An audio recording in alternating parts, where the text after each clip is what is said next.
Engineering সেক্টরে স্টকগুলো দেখতেছিলাম আর খুঁজতেছিলাম ইনভেস্টমেন্টের জন্য কয়েকটা স্টক।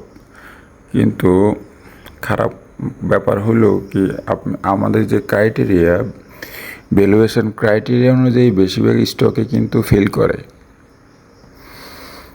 তো এটা একটা খারাপ লাগলো। তারপরও 2-3টা স্টক আমি পাইলাম যেগুলো আসলে ইনভেস্টমেন্টের জন্য বিবেচনা করা যায়। তো ট্রেডিংয়ের জন্য অনেক স্টকই আছে এই সেক্টরে, সেটা ঠিক আছে, কিন্তু ইনভেস্টমেন্টের জন্য আমি আসলে বেশি একটা স্টক পাই নাই। 2-3টা স্টক দেখে ভালো লাগছে, কিন্তু সেই স্টকেও কিছু কিছু রেড ফ্ল্যাগ আছে। তো তার মধ্যে একটা স্টক হলো বিএসআরএম লিমিটেড। বিএসআরএম লিমিটেডটা দেখে ভালো লাগছে, কিন্তু সেইখানেও 2টা রেড ফ্ল্যাগ আছে। তো আমি এটা শুধুমাত্র আসলে নলেজ শেয়ারিংয়ের জন্য বলতেছি, এটা কোনো বাই সেল অ্যাডভাইস না। আশা করি এই আলোচনার ভিত্তিতে কেউ সিদ্ধান্ত নেবেন না, কারণ এখানে ডিএসসির পলিসি ইস্যু আছে।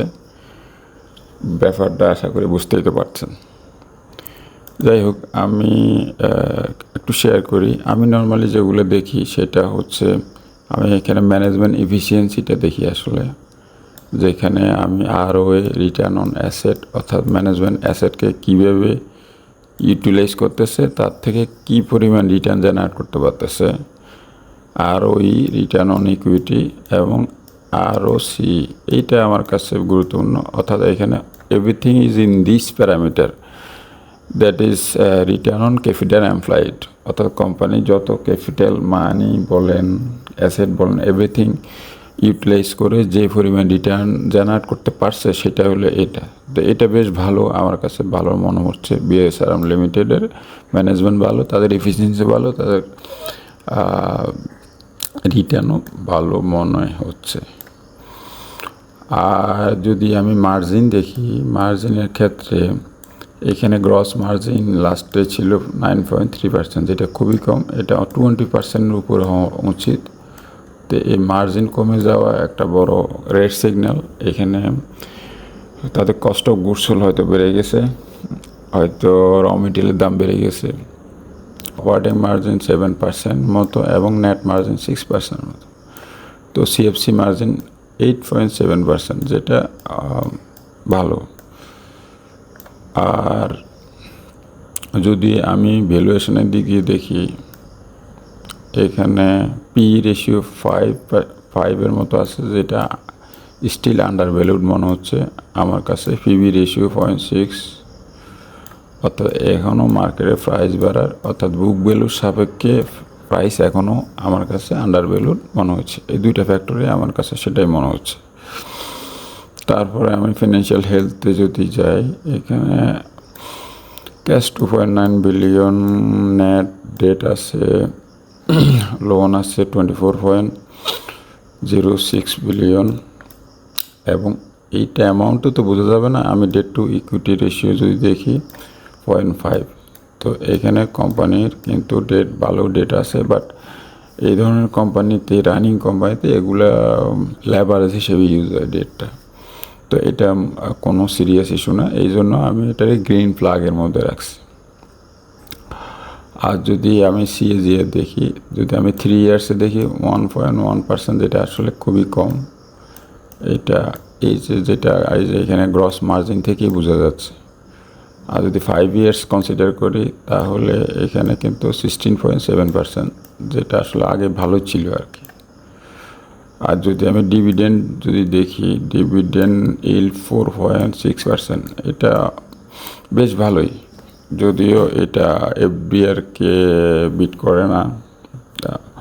তারপরে এটা ভালো, যেহেতু এখানে প্রাইস অ্যাকশন, অর্থাৎ প্রাইস বেনিফিট পাওয়ার সম্ভাবনা আছে স্টকে, সেই জন্য 2টা মিলে আমার কাছে এটা ভালো মনে হয়েছে। আমি যদি ডিভিডেন্ড বেনিফিট পাই, প্লাস হলে মার্কেটে আমি বটমে ধরতে পারি, তাহলে আমাকে ওইদিকে প্রাইস বেনিফিট পাওয়ারও সম্ভাবনা আছে।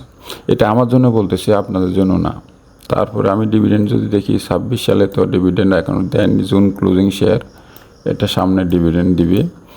আর 25 সালে দিছে 50% মতো ক্যাশ ডিভিডেন্ড, 24 সালে দিচ্ছে 35%, এবং 23 সালে দিছে হলো 25% ক্যাশ ডিভিডেন্ড, 22 সালে দিচ্ছে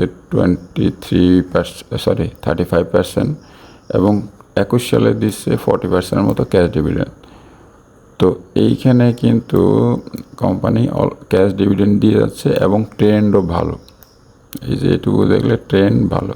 তো 26 সালে যদি এটা বজায় রাখতে পারি তাহলে হয়তো আমরা প্রাইস অ্যাকশানে এটা ভালো কিছু দেখতে পাবো। তো এখন আমরা চলে যাব টেকনিক্যাল অ্যানালাইসিস।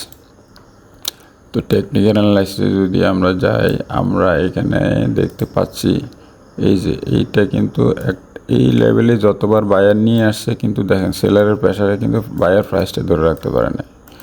এখানে সেম ঘটনা ঘটছে, এখানে সেম ঘটনা ঘটতে যাচ্ছে। তো এই লেভেলটা হচ্ছে 110 টাকা, 110 থেকে 120 টাকা এই লেভেল। তার মানে এটা একটা সেলারের পয়েন্ট অফ ইন্টারেস্ট এরিয়া।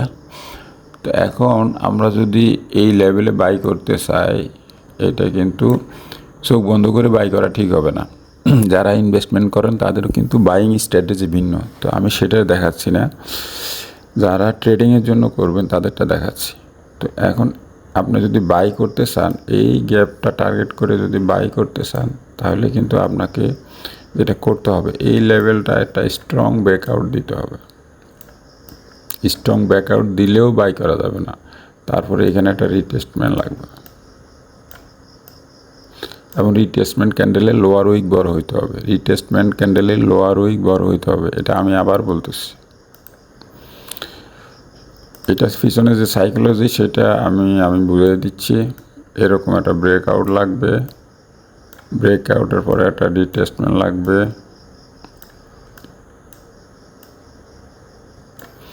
তারপরে আপনি কিন্তু এইটারে টার্গেট করতে পারেন। এখন কেন লাগবে সেটা বলতেছি। দেখেন এটা কিন্তু সেলারের পয়েন্ট অফ ইন্টারেস্ট, এখান থেকে কিন্তু সেল আসতেছে, প্রতিবারই সেল আসতেছে। এই যে এটা সেলারের পয়েন্ট, তার মানে এখানে হিউজ সেলার আছে।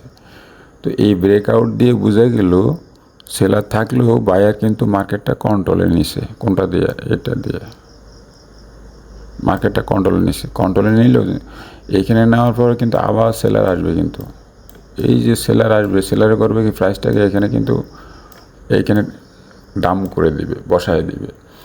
কিন্তু বায়ার করবে কি এটাকে আবার কন্ট্রোলে নেবে। অর্থাৎ এখানে হবে, এখানে যে সেলার ছিল এই সেলার কিন্তু তার ফুল পাওয়ার ইউজ করছে, ইউজ করার পরে বায়ার নিচ থেকে প্রাইসটা কন্ট্রোলে নিচ্ছে। অর্থাৎ বায়ারের ইন্টারেস্টটা, এই যে ব্রেকআউটের জন্য যে নতুন বায়ার ইনভাইট হয়েছে তাদের ইন্টারেস্ট শো করবে এবং প্রাইসটাকে এই লেভেল পর্যন্ত নিয়ে যাবে। কোন লেভেল?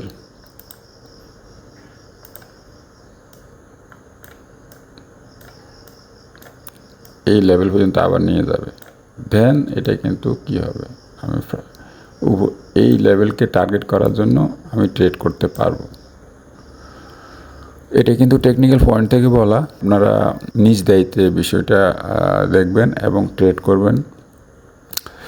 আপনার ভুল ট্রেডের কোনো লাভ লসের দায়ভার এই চ্যানেল অথবা পেজ কর্তৃপক্ষ বহন করবে না। যদি আর কোনো এই অ্যানালাইসিসের ব্যাপারে অবজারভেশন থাকে কাইন্ডলি শেয়ার করবেন। আর একটা বিষয় আমি বলি নাই, সেটা একটু আবার বলে দিচ্ছি। এইখানে কিন্তু ফরওয়ার্ড ভ্যালুয়েশনটা আমি কিন্তু দেখাই নাই। ফরওয়ার্ড ভ্যালু বিকজ অফ এইখানে একটু ডিএসসির পলিসি ইস্যু আছে, এই জন্য দেখাই নাই। এটা নর্মালি আমরা যাদেরকে ট্রেনিং দিয়ে থাকি আমাদের মেম্বার্সদেরকে এগুলো শেখানো হয়। তো এটা কেউ কিছু মনে করবেন না। সবাই ভালো থাকবেন। ধন্যবাদ। আসসালামু আলাইকুম।